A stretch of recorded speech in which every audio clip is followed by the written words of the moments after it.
গতকাল ঢাকার মাইলস্টোন কলেজের সামনে ঘটে যাওয়া হৃদয় বিদারক ঘটনার রেশ কাটতে না কাটতেই সামনে কিন্তু এলো আরও একটি অমানবিক চিত্র, যেখানে মানুষ শোকাহত, স্তম্ভিত। সেখানে কিছু অসাধু ব্যবসায়ী সুযোগের সদ্ব্যবহার করে নিজেদের পকেট ভরতে ব্যস্ত। মানে ভাবা যায় আমরা কেমন একটা দেশে বসবাস করছি ভাই।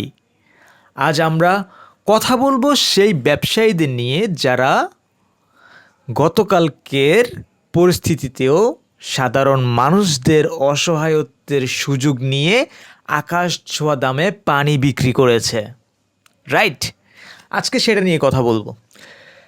এখন গতকালকের মর্মান্তিক ঘটনার পর যখন সবার মধ্যে হাহাকার, তখন কিছু ব্যবসায়ী 1 লিটার পানির বোতল 600 টাকা পর্যন্ত নাকি সেল করেছে। 1 লিটার কি 2 লিটার পানির বোতল, যেখানে একটি সাধারণ পানির বোতল, হাফ লিটার পানির বোতলের দাম 20 টাকা, 2 লিটার পানির বোতলের দাম 30 টাকা। ঠিক আছে, সেখানে 600 টাকা হাঁকানো হয়েছে রীতিমতো। এটা অপরাধ ভাই।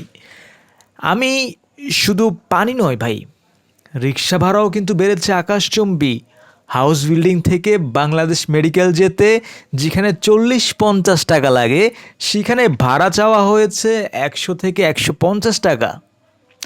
এখন ভুক্তভোগীদের কিছু ভাষ্য হচ্ছে যে তারা বলছে যে আমরা কথা বলেছি কয়েকজন ভুক্তভোগীর সাথে, যে যারা জানিয়েছেন সেখানে মানে কিভাবে চরম বিপদে পড়েও তাদের অতিরিক্ত টাকা গুনতে হয়েছে।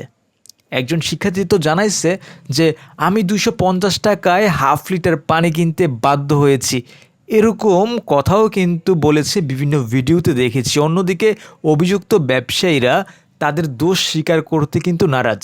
তাদের দাবি পরিস্থিতি খারাপ থাকায় বেশি দামে বিক্রি করতে হয়েছে। আবার কেউ কেউ বলছে আমার দোকানের কর্মচারীরা ভুল করে বেশি দামে পানি বিক্রি করে ফেলেছে, এরকমটা বলছে। ঠিক আছে, এই ঘটনা প্রমাণ করে যে আমাদের সমাজে মানে মানবিক মূল্যবোধের চরম অবক্ষয় কিন্তু হয়ে গিয়েছে। রাইট, এখন কিছু মানুষ এতটাই লোভী হয়ে গেছে যে তারা অন্যর কষ্টকে পুঁজি করে নিজেদের স্বার্থ হাসিল করতে দ্বিধা করে না। আমরা আশা করি সরকার এবং প্রশাসন এই ঘটনার তদন্ত করে দোষীদের দৃষ্টান্তমূলক শাস্তি দিবে।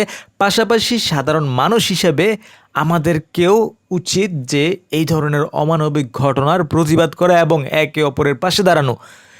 মনে রাখতে হবে, বিপদে মানুষের পাশে থাকাটাই হচ্ছে সবচেয়ে বড় মানবতা, তাছাড়া কিন্তু হবে না। ধন্যবাদ সবাইকে, আল্লাহ হাফেজ, টেক কেয়ার, বাই বাই।